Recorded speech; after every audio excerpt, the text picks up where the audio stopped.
Hello दोस्तों, मैं Sujata kitchen के नए ब्लॉग में आप सबों का हार्दिक स्वागत है।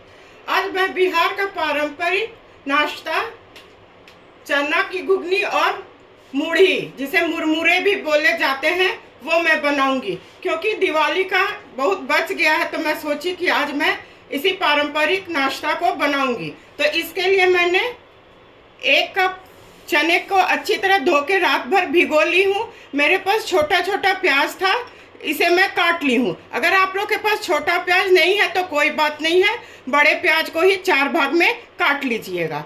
2 प्याज है जिसे मैं बारीक बारीक काट ली हूँ। 1 टमाटर है जिसे मैं बारीक बारीक काट ली हूँ। नमक, हल्दी, अदरक लहसुन का पेस्ट, हरी मिर्च, साबुत जीरा, कश्मीरी लाल मिर्च, कुछ गर्म मसाले, धनिया पाउडर। और घुगनी को मैं चटपटा करूंगी, उसके लिए मैं 1 नींबू को निचोड़ ली हूँ।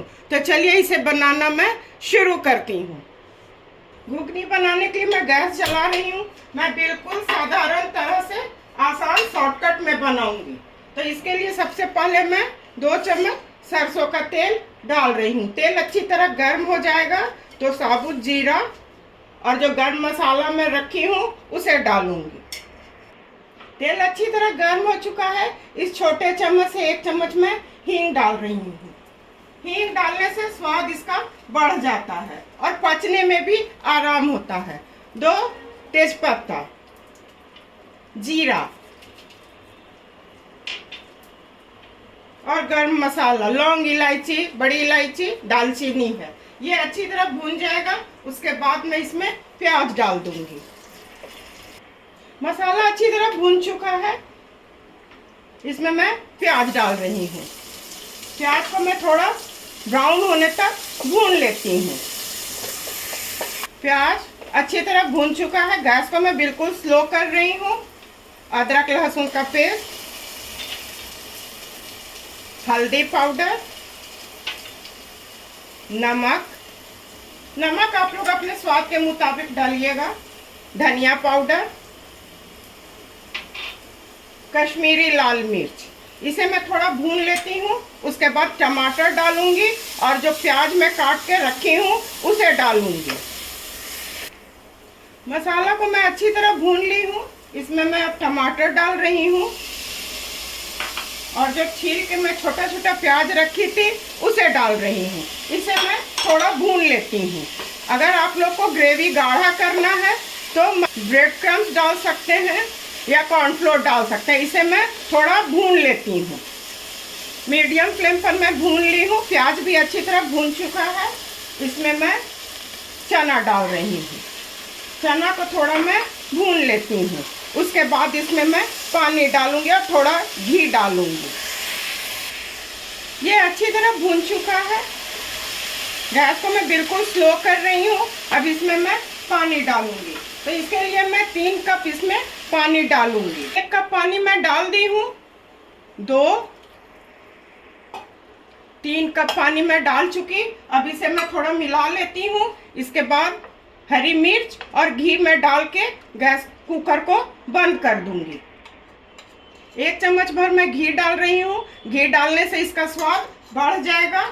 और जो हरी मिर्च को मैं काट के रखी हूँ उसे डाल रही हूँ। नींबू के रस को मैं बाद में डालूंगी। हाई फ्लेम पर 1 विसिल और स्लो फ्लेम पर 3 विसिल, कुल 4 विसिल होगा तो मैं गैस को ऑफ कर दूंगी। गैस को मैं बिल्कुल हाई कर रही हूँ। इसे मैं छोटे गैस पर कर दूंगी और इस पर मैं मुरमुरे मूढ़ी को भूनूंगी।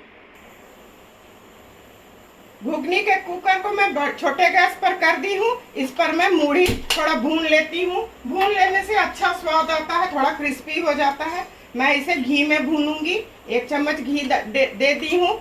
गैस को मैं बिल्कुल हाई फ्लेम पर कर रही हूँ। ये गर्म हो जाएगा तो राई, करी पत्ता और हरी मिर्च को मैं डालूंगी। घी अच्छी तरह गर्म हो चुका है। इसमें हरी मिर्च, करी पत्ता मैं डाल रही हूँ। ये अच्छी तरह तड़क जाएगा तो मैं मूढ़ी को, मुरमुरे को डाल दूंगी।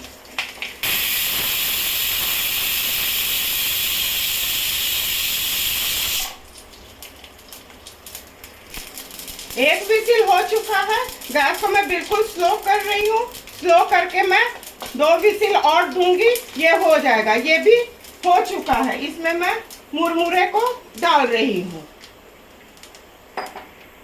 इसे मैं चारों तरफ अच्छी तरह चला देती हूँ।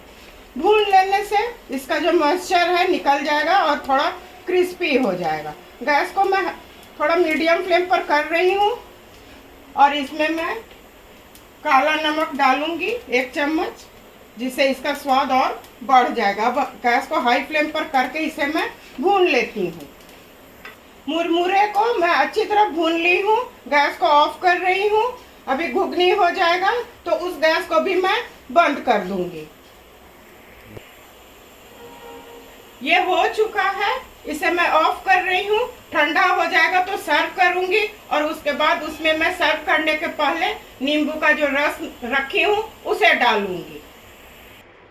बिहार का पारंपरिक नाश्ता मूढ़ी, जिसे मुरमुरे कहा जाता है, और घुगनी बनके बिल्कुल तैयार है।